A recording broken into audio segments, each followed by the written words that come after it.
সৌদির এই বিমানবন্দর এত বিশাল যে এখানে কেউ হারিয়ে গেলে তাকে খুঁজে পাওয়া কঠিন হবে। বিশ্বের সবচেয়ে বড় 5টি বিমানবন্দর দেখে নিন। নাম্বার 5, ডালাস আন্তর্জাতিক বিমানবন্দর। প্রায় 17,000 একর এলাকা নিয়ে বিস্তৃত যুক্তরাষ্ট্রের এই বিমানবন্দর, যা 70 বর্গ কিলোমিটারের সমান।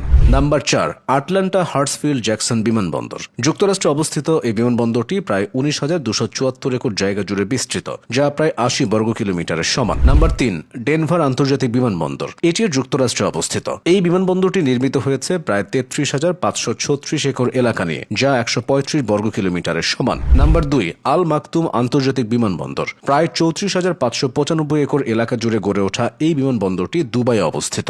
আল মাকতুম আন্তর্জাতিক বিমানবন্দরটি আয়তনে দ্বিতীয় বৃহত্তম হলেও এটি যাত্রী ধারণ ক্ষমতায় বিশ্বে প্রথম। নাম্বার 1, কিং ফাহাদ আন্তর্জাতিক বিমানবন্দর। প্রায় 1,92,000 একর জায়গা নিয়ে সৌদি আরবে নির্মিত হয়েছে বিশ্বের সবচেয়ে বড় এই বিমানবন্দর। এটি 750 বর্গ কিলোমিটার জায়গা জুড়ে বিস্তৃত, যা নারায়ণগঞ্জ জেলার চেয়েও বড়।